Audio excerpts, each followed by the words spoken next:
Hi everybody, it's your friend Boise with my daily video sobriety vlog. Yay!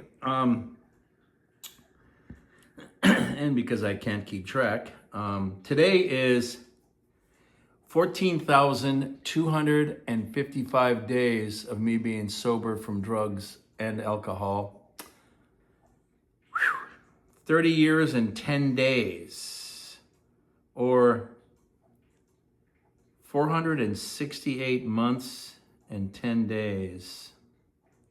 Pretty wild when you think about it. They even break it down to hours, 342,120 hours, 2,527,200 minutes, 1,231,632,000 seconds. Kind of wish I had a buck for every time that came around, huh? But I'm just getting a kick out of it. I do the vlog, I look at the time, and I think, wow, that much time has already elapsed, and I've been sober that long. It's humbling. It's actually kind of astonishing to me too. Today, we're going to talk about positive affirmations that you're told to look up. You got a little book, and it's one day at a time for your AA, and there's another little book with Narcotics Anonymous, and they give you affirmations for the day or a prayer for the day, something to keep you focused and give you a theme. That way, as you're going through life, 14,255 days doesn't seem like drudgery, like, oh my God, another day. It actually, like, here's something new I can do for the day and give me a theme in case I don't have one. Usually I have one, and I usually feel pretty good about it. But sometimes it's good to have outside influences to inspire me. This one here is, I'm in charge of my own life's story. We all are. And there are some damaging things that I did in my life.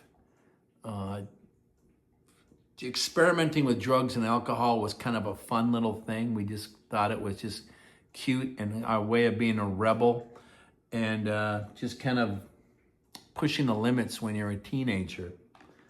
And, you're bucking the system, And then some of us go to work, go to college, do certain things, and it tapers off and is not really an issue. Some of us just keep throwing ourselves into it and can't seem to stop.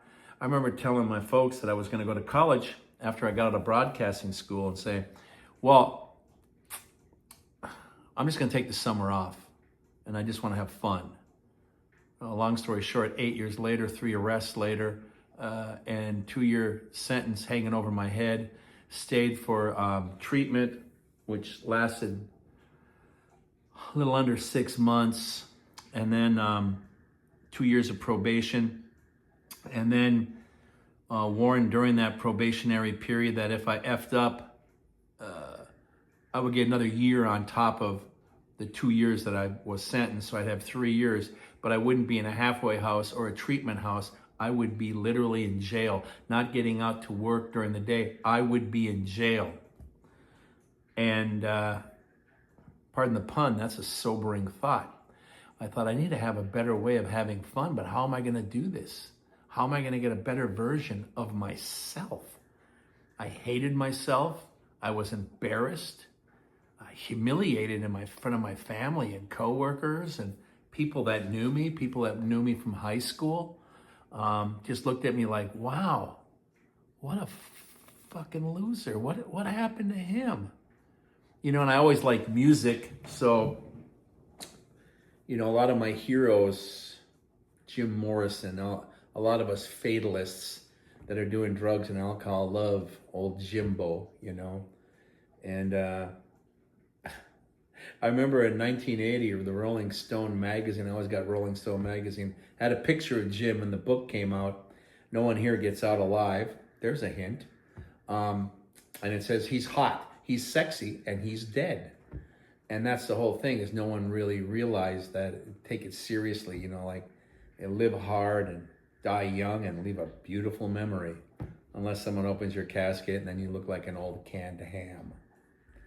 It's just those silly things where people think like a movie, oh, this is excellent, it ends, and I become some sort of legend. It's like, no, you end, and you become a legend, or you become a footnote, or you become an embarrassment, or you become a joke. There's a lot of negative stuff that can be said about us addicts when we're making asses of ourselves and running through this world like maniacs. And that's the version of the story that, as a child and loving music and loving comedy and trying to be the center of attention and try to be as funny as I could, all of a sudden I started taking drugs and alcohol, and everyone, ha ha, but then it got carried away. And then I became kind of a liability at the party even. And I was a classic clown. I remember one time I was at a party after work, and it was in the basement of a house, living up in Duluth, Minnesota. And this was out in Clover Valley, just outside of Duluth. And I'm going down the stairs, and being drunk and clumsy, I fell. I just didn't slide on my ass. I actually fell ass over tea kettle, as they say. I fell forward. Lucky I didn't break my neck. I landed on my lower back, bounced off my ass, and stood up and went, didn't spill a drop. And everyone just applauded and went, wow. But then I heard some people muttering like, what a jackass. Not everybody's gonna love you. And from there it was downward spiral, literally down the stairs. And from there it became worse, and I fell a lot, like some kind of drunken stunt man. Even to this day, the bones that I broke and the knees that I dislocated and the elbows and the thumbs that I dislocated and my fingers, they're all coming back to haunt me, because you pay that with interest as you get older. So I'm 65 now, and I'm feeling pain in my hands, my knees, my feet, and it kind of rotates around. A lot of it is, and someone can say, well, it's just aging. Yeah, and I also accelerated that age. And being sober this long, over 39 years, some people will say, well, what are you going to get out of it? And I said, well, live long enough to have one of my organs give out. And chances are it could be my liver from all the drugs and alcohol. Then again, it could be my heart, because my doctor now, my new doctor, wants to do an ultrasound to check for plaque and other things in my heart, because of the drugs and the alcohol, the sugar in the alcohol. It's not good. Now the stimulants and cocaine and things, that was not good for your heart, because your heart's always going. And someone's like, oh, look at me, I lost a lot of weight. This cocaine's fantastic. It's because your heart is always going. You're burning, but you're tearing up your heart. And later on, when you quit, it may come back to haunt you. And that's when you hear about, like even musicians that are on coke, and all of a sudden they die at 38 or 48 or 53. From what? A heart attack. Well, they're too young. How did that happen? It's the cocaine. Because it accelerated so much that the heart, they might have had a 52-year-old body, but the heart was 85 and about ready to give out. So they're going to test my heart to see where I'm at, because the goal is for me, I always tell people, we're in Texas, so everyone's like football. And I always look at life like a football game. At my age, I'm in the fourth quarter. So I want to finish strong, pay it forward as I make my way to the locker room, which is the great beyond. And leave a better memory than a beautiful memory. Leave a little bit of a legacy by paying it forward to people. I meet a lot of people in their teens, in their 20s, in their 30s, in their 40s, in their 50s, in their 60s, even 70s and 80s, that are struggling with alcohol, struggling with drugs, struggling with stimulants, downers, heroin, all that fun stuff. Meth. All of a sudden you can't afford cocaine, but meth is cheap.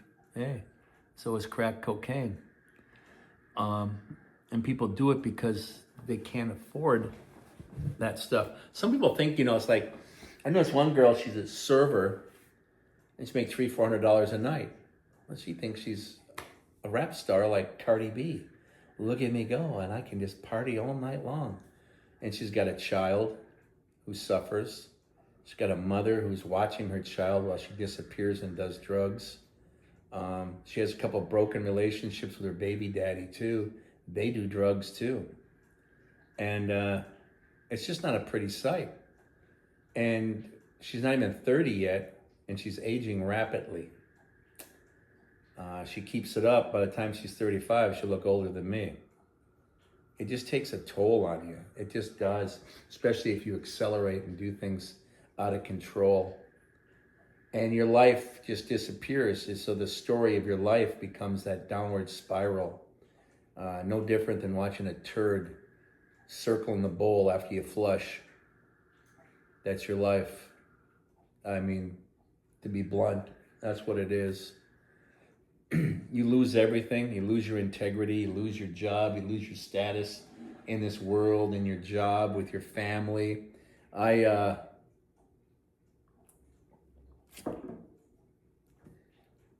went from the eldest son to the biggest tick-turd dummy the whole family could ever believe. But I also, after I sobered up, it was kind of funny. At first, I would get people that weren't really, you can't do it. Anyone can do that. It's only a few years. It wasn't until later, when I moved away 1,300 miles away, I went to Nashville, and then I came here to Houston, that family members my peers were struggling with drugs and alcohol, and then their children, and now their grandchildren. So now they get a hold of me, and all of a sudden I've been elevated to a higher status when people don't know what to say to their own family members. And let me stop right there. And here's the reason why we don't know what to say to our family members. 9 out of 10 families say this. My family would say this. Your family probably says it too. And this is a warning sign if this is the accepted way you talk. We don't say we love each other. We just know it. All those words. We don't say we love each other. We just know it. It's a lot of effing words when you could have just said, I love you. And that's what means the most to people.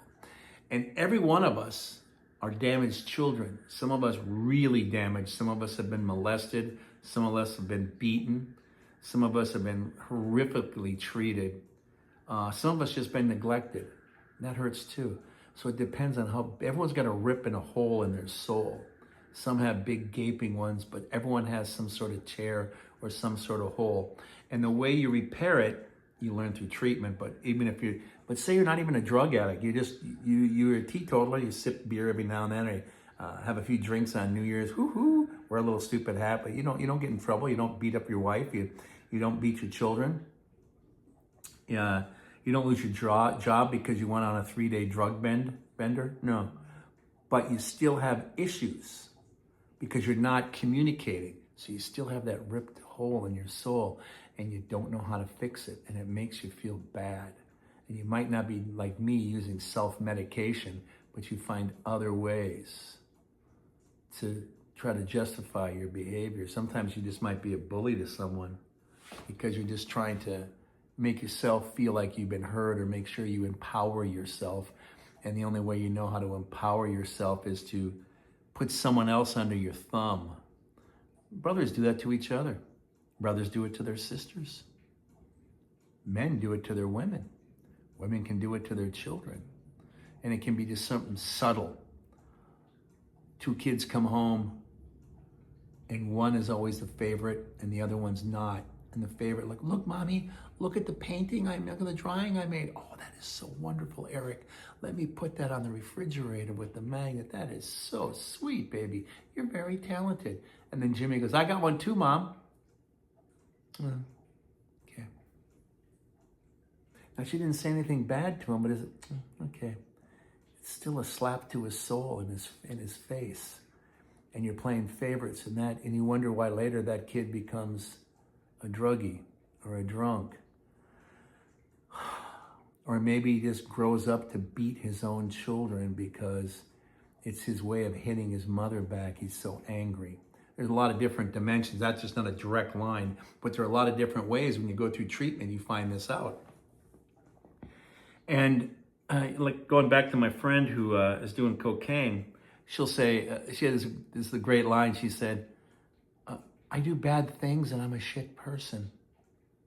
Great, you just described yourself, but that doesn't get you off the hook. That doesn't fix everything.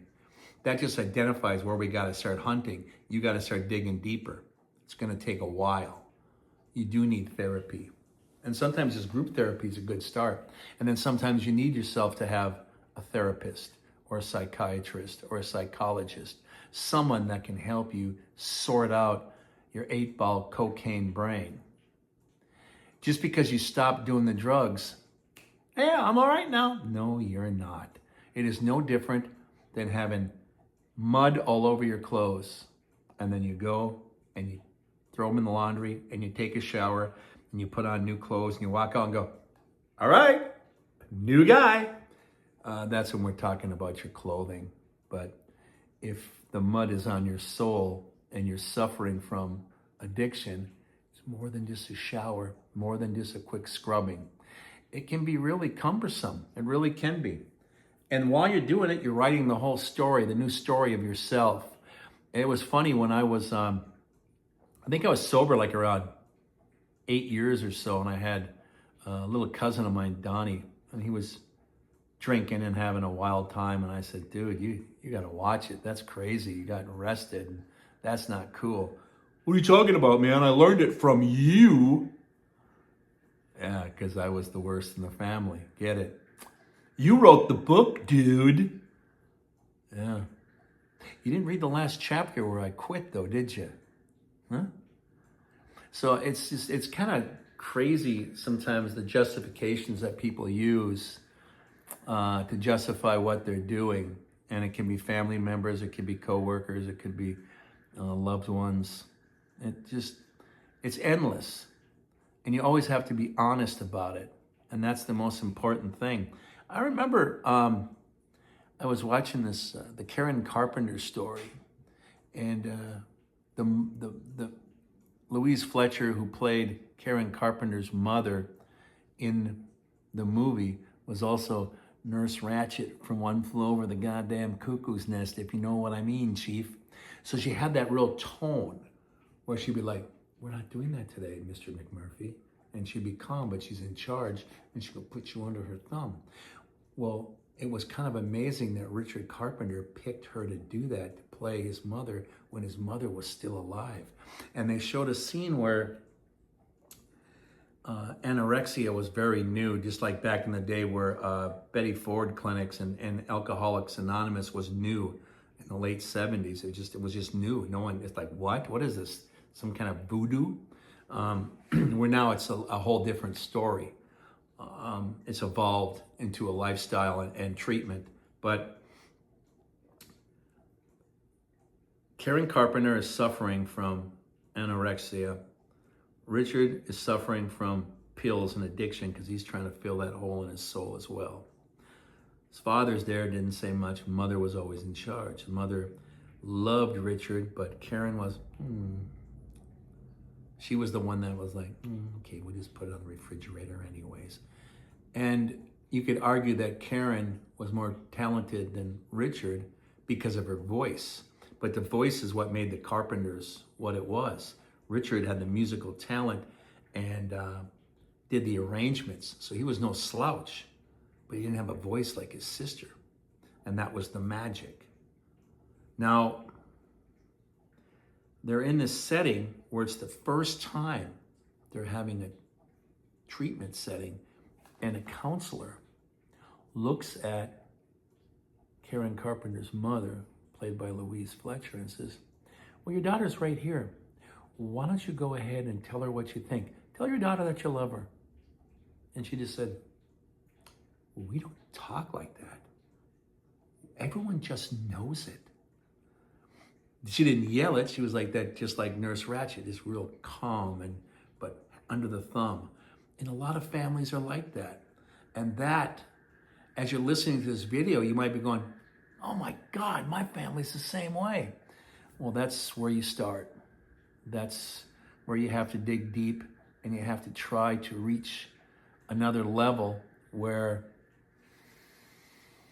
you're looking and you're harvesting in your soul, you're digging in your soul, or like the Peter Gabriel song about therapy, digging in the dirt, because you're making a mess and you're digging into your own soul, and it's dirty and it's messy, and it's not pretty, and it's painful, and it's something you need to do. Like some people have said, what do you get from this? And I said, well, when I first started, it was 2 minutes of tears for 1 minute of happiness. What is it now? Oh, it's 1 minute of tears for 1 minute of happiness. That's it? Yeah, it's a balance. That's it. Or as the Moody Blues would say, it's a question of balance. You have to question your balance, your inner self, your balance, your outer self with your inner self, the way you project yourself, the way you are in this world. Everything has a balance. And if you're out of balance, you're out of whack. You could be standing, I have 2 different size shoes, and if it throws you off, you're off balance and it hurts your back. You physically get hurt, but it can be emotionally hurt as well. Oh, look, here comes Max. How you doing, buddy? I get a few headbutts from him. It's important that you leave an impression with people, because that's your life story. That's your new impression. That's what you're trying to show people, convey what you're all about. And it's very important because you can have fun with sobriety, but it also is life or death sometimes. And you want to make sure that you give it the best you can. Or as Scotty in Star Trek would say, I'm giving it all she's got, Captain. You want to make sure that you enjoy it, enjoy the ride, enjoy your life, take things seriously, but also have a good time. It's a question of balance. It's a question of balance. That was a question of balance right there. I almost fell over. I almost saw a cat tip over like a turtle. You all right there, buddy? Huh? I ain't talking. But I want to thank you for joining me on the vlog, my daily sobriety vlog. And once again, I have forgotten how many days sober I've actually been. 14,255 days, 39 years and 10 days, 468 months and 10 days. Wow. Thanks for being part of it. I hope your journey is going along swimmingly. And in the comments, let us know how long you've been sober. Even if it's a few days or a few weeks and you're new to the game, or you've been around for a while, and 3 years, 4 years, 9 years, 10 years, 15, 20, 25, 30, 35, 40. Yeah. I'd like to meet someone who's been sober as long as me. That'd be kind of fun. But I enjoy talking with people who are literally trying to turn their lives around, and hear some of the success they're having with their relationships, with their children, with their parents, with their brothers and sisters, with people in their churches and synagogues and mosques, and their neighbors, and just the interaction and the community that's so important to us. So thank you for joining us. I appreciate every one of you for spending time with us, because I know your time is very valuable. I appreciate the people from the Temple of Sobriety, TOS, that provide me a little platform so that I can share some of the things that I've been through. And during the course of these daily video vlogs, sometimes I go back in time and I'll bring you along with some stories that are sometimes humorous and sometimes absolutely horrific and embarrassing. Yeah, I got those in my past too, and I want to share them with you, because I think that if you hear about some of these things and some of the painful things I've been through, you might feel like there's someone you can trust, someone that knows what you're going through, That's the most important thing, is that you're not alone. But thank you for coming along. And in the words of Ringo, peace and love, everybody. Peace and love. I appreciate you spending time with me. I appreciate you just hanging out with us. And I do appreciate you trying to lead a sober life and do the best you can every single day. Or as they say in the treatment program, one day at a time. Thank you. I love you all. Bye-bye.